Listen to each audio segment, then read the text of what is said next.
Most everybody's heard of post-traumatic stress disorder, or PTSD. But the disorder is not well understood by our culture, our media, and by many in the medical professions. I think perhaps it's because the name has the word stress in it. So it's logical to assume that whenever people are having a hard time adjusting to a series of stressful or traumatic life-changing events, that they might have the disorder. But the disorder is much more specific than that. Traditionally, it's thought of being comprised of at least 3 components: re-experiencing symptoms, arousal, and avoidance. Typically, people get re-experiencing symptoms in the form of vivid, intrusive memories and nightmares of the traumatic event. This in turn leads to immediate physiological and emotional arousal, which leads to immediate avoidance. People push the memories away actively and avoid situations that remind them of how they felt during the event. Now, this avoidance is absolutely understandable, but it prevents the event from being processed and put away. So it's kind of like having a sock sticking out of a drawer. The memory remains easily accessible and queued up at times when perhaps it shouldn't be. And having this traumatic memory always in the queue makes it difficult for people to feel safe in almost any situation. Over time, their beliefs and behaviors change to match how they feel. So why do we get PTSD symptoms? There's very many of them, and researchers debate and argue over the roles of them. But re-experiencing symptoms are the only that are unique to the disorder, so they can give us clues into the nature of it. So why do we get these symptoms? Well, a leading theory developed at the University of Pennsylvania suggests we get these symptoms because our bodies, indeed our human condition, has an experience and a gravity to process emotional information. And when we can't, our body doesn't know what to do with the information, so it keeps it on loop. Right? So what do I mean by gravity to process? Well, let's consider the evolution of the shark. We're told that this is nature's perfect swimming and eating machine. In fact, it's such a perfect machine at doing these things that if you try to stop a shark from swimming, there'll be dire health consequences for the shark. Well, much like the shark who needs to swim to be healthy, we need to process emotional information. It's what we do. Nature has adapted us to be keen organizers of incoming information, with one-time trial learning, amazing abilities at pattern recognition, and the ability to create schemas or internal file folders that guide our behaviors and organize new situations. Right? All of these amazingly evolved capacities are all focused on giving us an ability to instantaneously stamp and recall emotional content related to incoming information. We need to do this first because we have to know whether or not to be afraid of something. It's the evolutionary pressure to keep us safe so we can reproduce. Now, safety depends on predictability, and predictability depends on conquering chaos wherever it's encountered. And our brains are physically arranged to facilitate this immediately. As a result, humans aren't very capable of experiencing chaos. We use the word loosely to describe disorganized situations, but true chaos is beyond description to us. It's almost as if we've been evolved not to touch it. Art can help us understand this. Consider this artistic rendition of chaos. Well, almost immediately, you've already processed and organized what's going on in this photograph. It's interesting, but it doesn't really challenge our core experience of order in the world. And all art that tries to get us to experience chaos is going to hit this same barrier. The audience, us humans, we're just too good at processing information. We have a gravity to process, and we do it very quickly. So again, what exactly am I talking about with all this gravity to process stuff? Everybody listening to this talk can understand in their bones what I'm referring to. Imagine you're going to walk into this Quickie Mart to get some milk.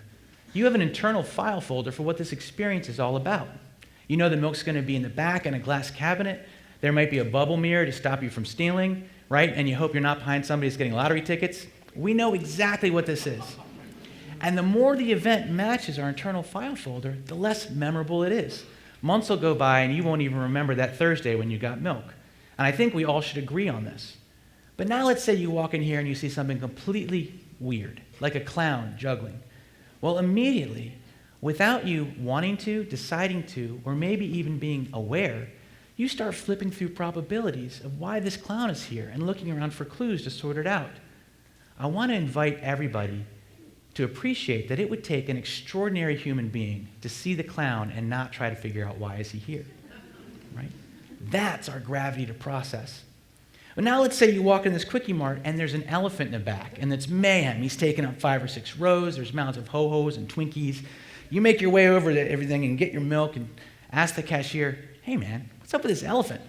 The cashier's no help. He says, I don't know. Well, now we have a very difficult situation to process, and I think we all can agree that it's going to stick out. Next time we see an elephant or any zoo animal, we're going to think of this Quickie Mart. Now, the very important difference between this elephant example and something that can cause PTSD is that the elephant doesn't carry with it the intense emotions associated with a life-threatening event, so we don't avoid thinking about it. In fact, the opposite happens, right? You're going to tell everybody you know about this elephant. You're going to be on Facebook with the elephant. We're going to be able to see selfies of you and the elephant online, right? And as a result, you're going to process this event, and it's likely to go into a folder that says some version of, crazy things happen in the world, and I don't know why. And as we get older, that folder gets larger and larger, right? It's one of the reasons why we don't get PTSD from simply perplexing events. So you see, in PTSD, it's not necessarily that the event was so stressful. It's that the event is so emotionally different from anything we've experienced that we don't have a file folder. And the associated feelings are so intense that it prevents us from making one, even though it's well within our capacities to do so. In truth, it's probably the case that only life-threatening events are strong enough to get us to experience something emotionally that's brand new. But without that experiential file folder, it's as if all the assumptions we rely on fall away during the moment of the trauma, and we're face to face with sheer, unmediated experience or chaos. It's one of the things we've been evolved not to touch. And like antimatter touches matter and annihilates it, this little bit of unprocessed chaos bouncing around in us destroys or seriously undermines our natural and necessary assumptions about the way the world works and who we are in it. Now, luckily, this is a highly treatable condition. If avoidance is preventing natural recovery, as the theory tells us, we need to not avoid. Exposure therapy gives people the opportunity in a safe, supportive, and expert environment to approach their traumatic memories and avoided situations for a long enough period of time for the hot potato to cool. Now, once this potato cools, and it's not associated with immediate intense reactions, you can pick it up, examine it, make a folder, and put it away. Right? Now, it's important to note that traumatic memories are never going to be positive, but approaching this memory repeatedly until it loses its power gives people control over the memory. And more importantly, it allows them not to be controlled by the constant fear of having to avoid triggers, such as certain television shows, watching the news, or being in crowded public events like TED Talks. So one of the things that I'm wonderfully blessed to be part of is treating veterans that come back from combat with post-traumatic stress disorder. And it is an amazing thing to see people with the courage to confront and practice their way out of PTSD. Much of my research involves investigating the leading form of this treatment called prolonged exposure therapy and running clinical trials to try to improve it and looking at nonprofit ways to disseminate it more broadly. And I'm lucky enough to be part of a very progressive VA-sponsored initiative to spread the treatment throughout the system with some amazingly talented people. In prolonged exposure therapy, we help folks sort through their most traumatic memories to focus in on the ones that are causing the most symptoms.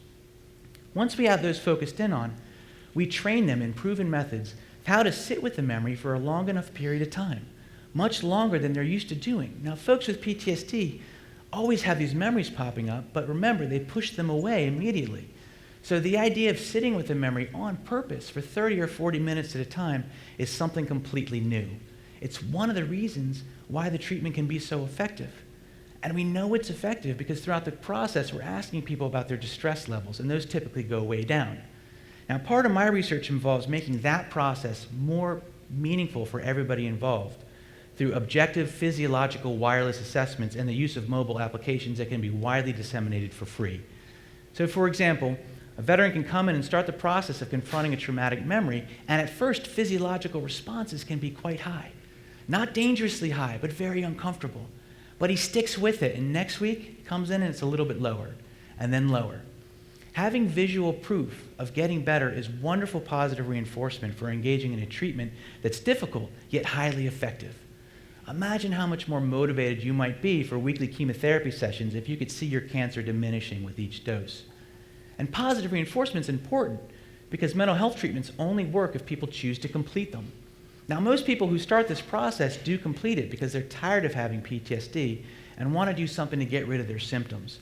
Not learn how to cope with or live with their symptoms, but learn how to live without them. And that happens every day. Prolonged exposure therapy is not new or experimental. It's been around for 25 years, and it is the most well-researched, effective, and validated treatment for PTSD on the planet.